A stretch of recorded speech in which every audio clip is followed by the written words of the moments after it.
വിജയും നേർക്കുനേർ വരുമ്പോൾ ആരാവും തമിഴ് നിലം പിടിച്ചടക്കുക?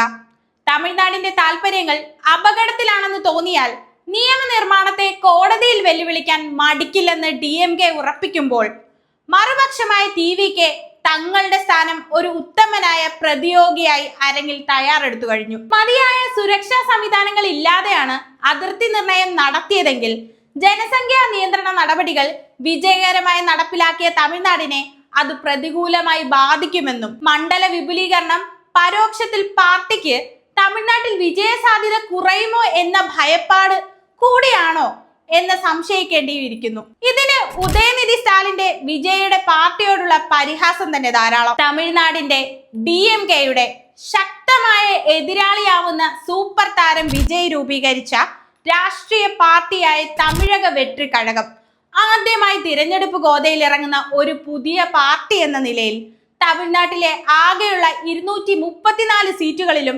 TVK മത്സരിക്കുന്നുണ്ട്. ഭരണകക്ഷിയായ DMK, പ്രധാന പ്രതിപക്ഷമായ AIADMK എന്നീ കരുത്തരായ ദ്രാവിഡ പാർട്ടികളോടും BJP, കോൺഗ്രസ് തുടങ്ങിയ ദേശീയ പാർട്ടികളോടുമാണ് വിജയ് പൊരുതുന്നത്. വിജയുടെ ജനപ്രീതിയിൽ വിശ്വസിച്ച് യുവജനങ്ങളുടെയും സ്ത്രീകളുടെയും വലിയൊരു വിഭാഗത്തിന്റെയും പിന്തുണ പാർട്ടിക്ക് ലഭിക്കുന്നുണ്ടെന്ന് ചിത്രത്തിൽ നിന്ന് വ്യക്തം. എന്നാൽ ഈ പിന്തുണ വിജയ്ക്ക് മുന്നിൽ ഒരു വലിയ അവസരവും ഒപ്പം കഠിനമായ വെല്ലുവിളിയുമാണ് ഉയർത്തുന്നത്. വിജയുടെ മാറ്റത്തിന്റെ സന്ദേശം ജാതിക്കും മതത്തിനും അതീതമായി വിവിധ വിഭാഗങ്ങളിലേക്ക് വ്യാപിപ്പിക്കുകയും പഴയകാല തിരഞ്ഞെടുപ്പ് രീതികളെ തകർക്കുകയും ചെയ്തിട്ടുണ്ടെങ്കിലും ഇത് 35 മുതൽ 40 വയസ്സിന് താഴെയുള്ളവരിൽ മാത്രമായി ഒതുങ്ങി നിൽക്കാൻ സാധ്യതയുണ്ട് എന്ന് കണക്കുകൾ സൂചിപ്പിക്കുന്നു. വിജയ്ക്ക് വേണ്ടി വാദിക്കുന്ന യുവാക്കൾ സിംഗിൾ പസംഗ എന്ന രീതിയിൽ നേരിടുന്ന ആക്ഷേപങ്ങളും ചെറുതല്ല. ഇത്തവണ വിജയ് പ്രധാന പ്രതിപക്ഷമായി മാറുമെന്നാണ് തമിഴകത്തിന്റെ പ്രതീക്ഷ. രാഷ്ട്രീയം അത്ര ശുദ്ധമായ ഒന്നല്ല. പ്രധാന പ്രതിപക്ഷമായി ഉയർന്നു വരാൻ സാധിച്ചില്ലെങ്കിൽ ഭരണകൂടം ആ പാർട്ടിയെ ഇല്ലാതാക്കും.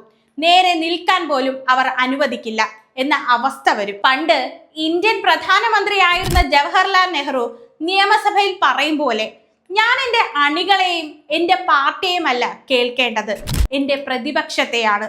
അവർ സമൂഹത്തിലെ പ്രശ്നങ്ങളാവും ഉന്നയിക്കുക.